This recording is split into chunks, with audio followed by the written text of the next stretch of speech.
the shortest distance between these 2 points, to where we are and where we have to go, is not necessarily a straight line. It has to be based on a richer understanding of what are the interactions and linkages between species and ecosystems and everything else. So we've got to be much more geared towards understanding the importance of indirect action. One, the most obvious one, is lifestyles, consumption patterns, production systems. Those are the ones that are impacting our conservation values most of all. And we have to change them. We may have to change our economic systems. And frankly, today's world seems to have acquired the notion that it is the economy that is the most important, and the whole goal of life is growth, whereas it's exactly the opposite.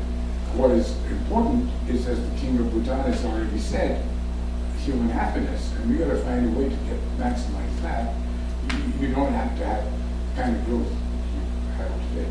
So IUCN is going to have to provide the ammunition, if you pardon the word, for rethinking what is the purpose of life, what is the strategies and means by which we can get there. Vali, you're quite right. I don't recall the particular instance in Bangkok when I talked about ethics, but because I talk about it all the time, it's no doubt what you say is true. And you know, these two diseases, affluenza, which is killing off the more non-renewable aspects of our resource base, and the povertitis, which is the other terminal disease that's going to get us, is destroying what were renewable but are made non-renewable resources: the soils, the waters, the forests.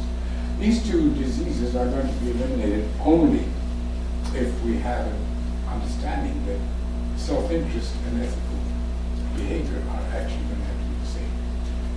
Ethics, for me, is not really a spirituality or a morality issue. It's a survival issue. For, as I understand it, that equity and social justice, which are basically what ethical behavior should lead to, are an ecological imperative. With great disparity comes ecological destruction, and vice versa.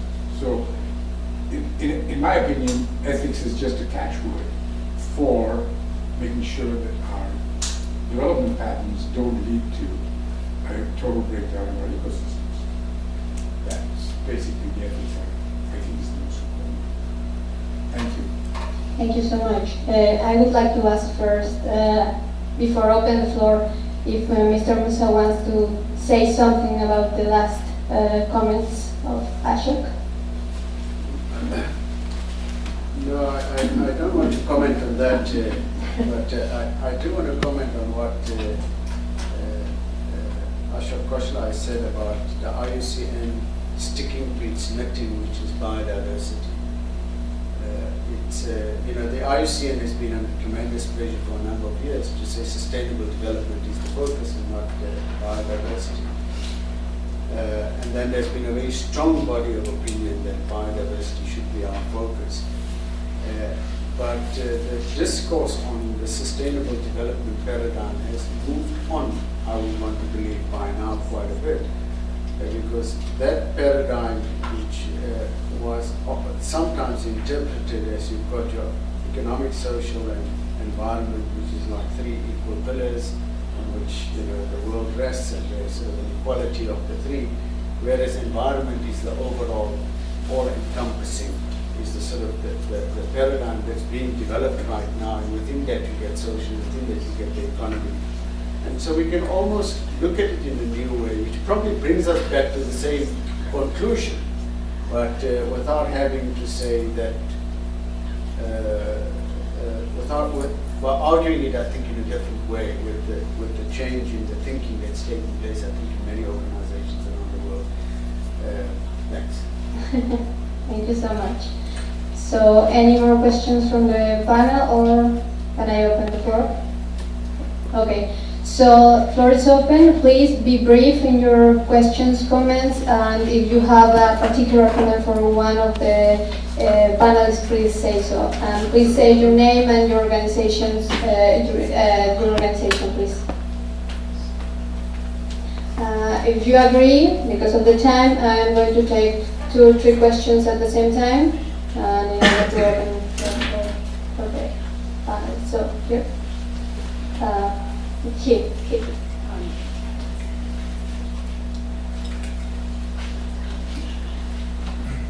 It's been a great pleasure to listen to the history, some of your insights this evening. I'd like to hear some love stories. If I could ask how you first fell in love with nature, that would be my question, how you first fell in love with nature. It's clearly something that's inspired your work over decades, and something that can inspire us for decades onward. I'm Dominic Stucker, I'm on the CEC steering committee. Thank you. So, second question, please. He wants to know, how did you fall in love with nature in the first place? That's what his question is. Thank you very much. My name is Jane Smart. I'm Global Director for the Biodiversity Conservation Group, and I also have the honour of being Director of the Global Species Programme. Thank you so much for the history. I think you proved that IUCN is Hotel California. You know, you can check out, but you can never be. So thank you for connecting us back and seeing us a little bit into the future. But I want to ask you, if you had 3 wishes each for the world, what would they be? I mean, maybe it will have to be 1 each, because there's maybe not enough time, but what would be your wish?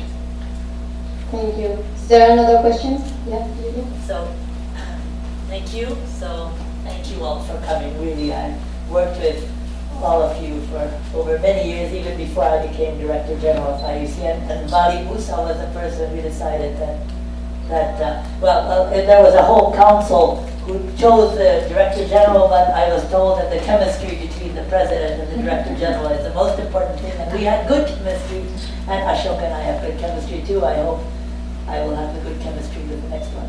So my question is the following.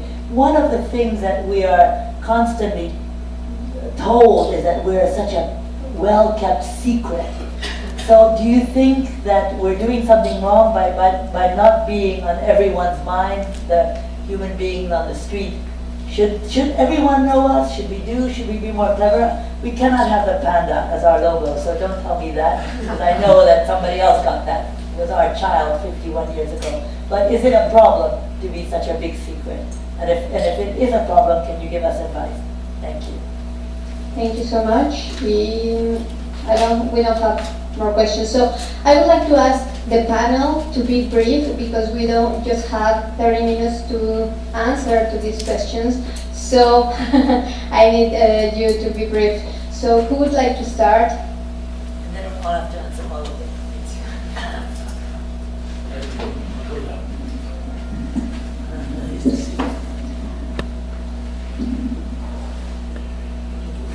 For me, it's quite easy to answer the first question.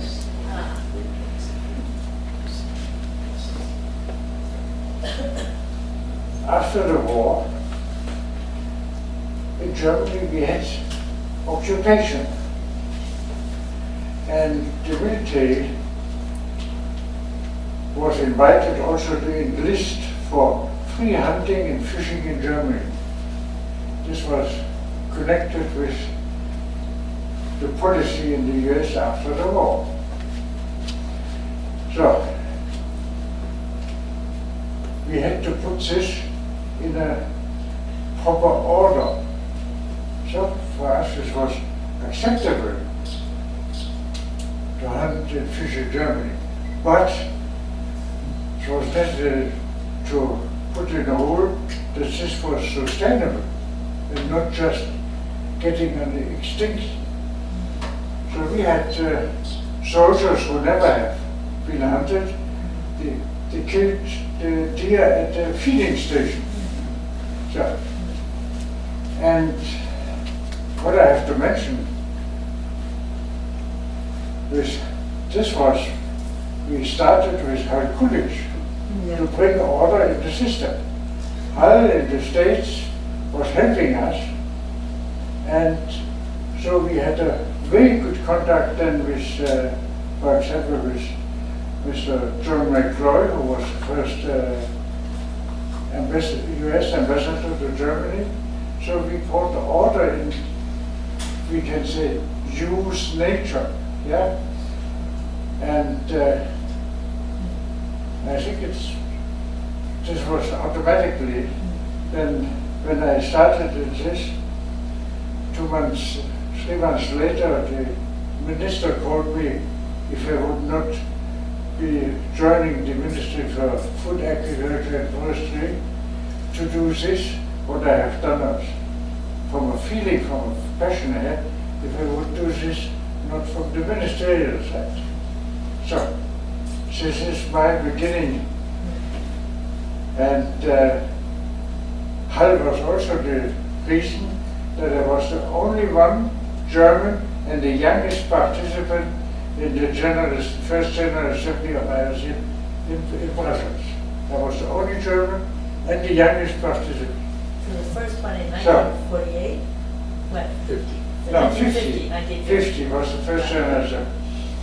And this was also the reason that in Germany could not participate in the 48 after the war. Yeah. To be not accepted in UNESCO and others. But for beginning, the German participation started with the result of the 1950 conference in Brussels. So, very easy. Great. Yeah, Right. Well, falling in love with nature, kids naturally fall in love with nature. They don't know not to, you know. Their curiosity, kids start out asking questions. They pick up bugs. They don't know otherwise. They learn to not love nature rather than the other way around. And when people ask me, how did you get to be a scientist or explorer? I say it's really easy. You start out as a kid and then you never grow up. And it's true of every scientist I know. They have that same wonder and that curiosity that is just human. It's very human. As to the best kept secret in the world, IUCN, you know, I think the idea that nature, we've taken nature for granted. We've taken the fact that this is a living planet as a given. We don't, and now for maybe the first time, we're beginning to understand that every breath we take, we have to thank the living world that we occupy. It's not something that we can any longer take for granted. And that institution that speaks for nature, that would be IUCN, speaks for those creatures who don't speak for themselves. We, as an organization, represent not just life on Earth that doesn't appear at the great negotiating tables, it sometimes appears on the tables. We eat them, but the other big voice that we represent is the future. They're not at the table either. And so I think the time has come truly to put the spotlight on that organization that has quietly, maybe too quietly, been doing the heavy lifting when it comes to being that voice. Only now we have to speak with much louder voice and have the world recognize that everything we care about, what do you care about? The economy, all right. Security, sure. Whatever it is, it comes back to the living planet that makes all those things possible.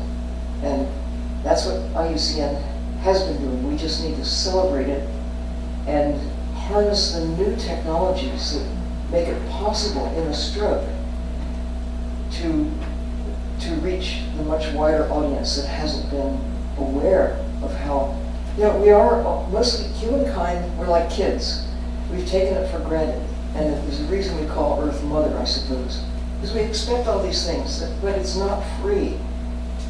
Or at least it has been, but we have to, going forward, respect where there's gifts like breathing, where it comes from, where water that magically falls out of the sky, like the fabric of life itself. So my wish, Jane, is that we will make peace with nature. It's the one big job that we have. Not to take all these gifts for granted, but to realize that is our greatest, most important challenge.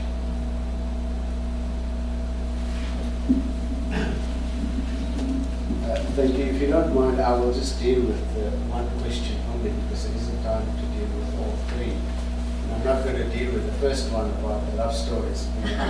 Not being the romantic type, I'm not qualified to answer the question.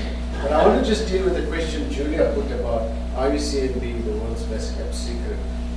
Julia, you would know that during my time as president, I spent a lot of time and energy thinking about this and wondering why we were not more popular than, why we were not getting the deserved popularity. Then we went through the exercise of looking at our logo. Maybe the logo is not easily recognizable. And then we said, let's not use IUCN and World Conservation Union interchangeably. Let's have sort of one name. You know, we went through all of those sorts of discussions. And I think that in this modern world where marketing and branding reigns supreme, we are in a bit of trouble as the IUCN meeting that standard.